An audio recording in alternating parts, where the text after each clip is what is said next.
For anyone who's coming into this series fresh, I know what you're thinking. I really do. I've been there. I thought the same thing too. And believe me when I say, it is not what you think it is, because this anime is not what it looks like.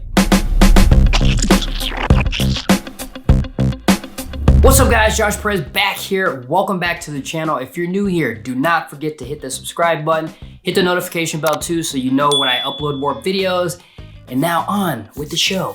So before I get started in today's video, there is a spoiler alert in effect for seasons 1 and 2. So if you have not seen those seasons, I would suggest going back and watching those because I'm going to touch on a few plot points from both seasons. And it's an easy binge. Like, these are bite-sized episodes. They're only like 15 minutes each, 10 episodes per season, and you could probably finish it in like a day or two. So just a real quick refresher on the series as a whole and the main character, because it's been quite a while since season 2. So Aggretsuko focuses on our main protagonist, Aggretsuko, who is a 25-year-old female red panda. And she's basically you and me, anyone who's ever had a job or is currently working. Like, she is that person. She is just trying to get through her day-to-day work life, jumping through hoops and confronting social issues and annoying coworkers and a sexist and womanizing boss. And she's just trying to overcome these challenges within the workplace and even in her own personal life. And so it almost kind of feels like a coming of age story, but for 20-something-year-olds. And when she can't take the stress any longer after work, she heads straight over to a karaoke bar where she sings death metal. And that is just her way of relieving the everyday stress of work. And that's what makes this age, focus, and particular stage of adulthood in this anime series extremely interesting. And the best part about this anime is its relatability, because it is the most accurate portrait of corporate work society, or having a job that you hate or a boss that you hate, I've ever seen in any anime. Funny story actually, because my coworkers actually put me onto this anime. And if you're familiar with Hello Kitty, that's pretty much the Sanrio style that this series has. And so I did not think I was the target audience. And I mean, when I first saw it, I was like, hell no, I ain't watching this. And boy, was I wrong. Do not be fooled by the cute art style. Like, you will be completely blindsided. And that was not a funny story. So in season 3, we find Aggretsuko trying to pick up the pieces again, trying to move forward with her life, especially after the breakup with Tadano in season 2.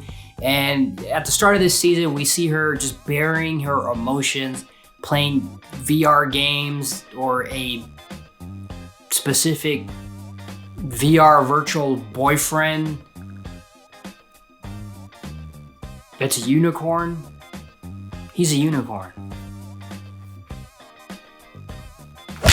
And her problems only get worse from there, because later she accidentally backs up into someone else's car, and now she's having to work for that person to pay for the damages. And so the guy she hits happens to be a manager of a small pop idol group, and is gonna be kind of Aggretsuko's job to try to get this band popular and give it the star power that it needs to get more mainstream. And so that's where most of the focus for season 3 is at. And if I had to come up with a title or label for season 3, I would probably call it the side hustle season, because in this season we see a lot of the main characters just kind of getting out and doing their own thing outside of work, whether it's Gory, who is developing a dating app, or Anai, who is publishing a cookbook, or Haida, who's dating a girl from work, or even Aggretsuko, like, go figure, she has a YouTube channel, or in this world, tube as they call it. And that's one of the things I really liked about this season, is that everybody's just kind of branching out, doing their own thing, getting outside of their comfort zone,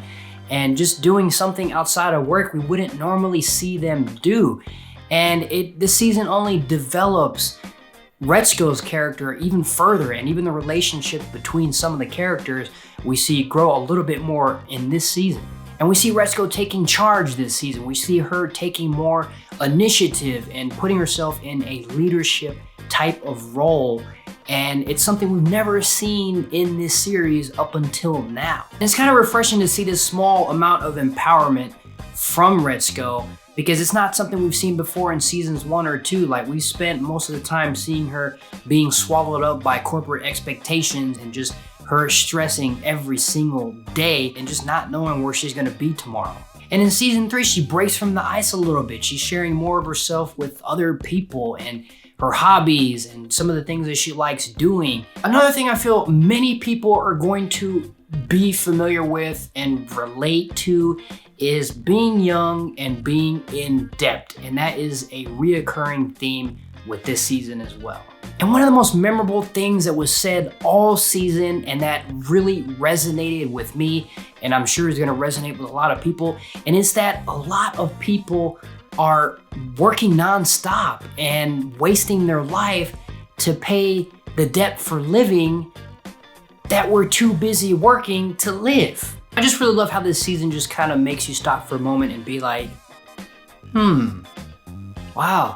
Yeah, you know, that's happened to me before, or I used to work with a person just like that. And that's pretty much like the entire series. But you know, with some of the character developments that I did enjoy seeing in this season, I did have a few nitpicks with a couple things. And the biggest problem I had with this season is that there is quite a significant change in tone from office satire to all of a sudden, out of nowhere, a stalker slasher horror film. It just felt so out of place. It felt like this was coming from an entirely different series altogether. And I don't feel like this show needs to take itself that seriously. The other thing I was kind of slightly disappointed with was the absence of some of the regular characters. Like, we see Aggretsuko's boss, Tone, kind of pop up here and there, but they don't get a lot of screen time. Or Anai, who happens to be my favorite character in this show. Like, he's that guy at work, the snitch, the rat, who's just ready to spill the beans and go straight to the manager if you so much as sneeze. He's here and there, but you don't see him as much as you did in season 2. And I feel like a lot of the new characters that they introduced in this season, like the OTM girls, the ones that are part of that pop group that Aggretsuko is trying to help out, they're not very memorable. A lot of the characters are just not very interesting in this season compared to the ones we're used to. We also needed more Aggretsuko karaoke nights. Those are some of my favorite moments in the series, when she just kind of rages out. I mean, it's like she's going Super Saiyan, and it makes me feel like doing the same thing for things that piss me off.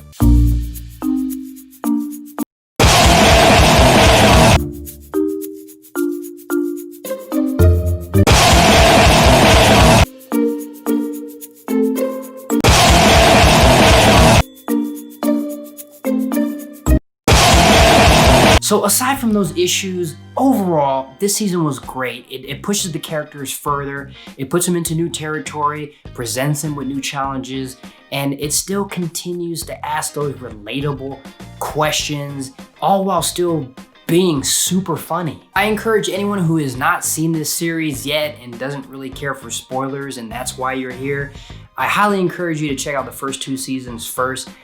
You're definitely gonna find something in there to connect with. Because who's ever hated their job? Or been guilty of not refilling the coffee machine in the morning? Or put trash and recyclables in the wrong bin? Or called in sick, and you really weren't sick? Or bought a loaf of store brand wheat bread to a potluck?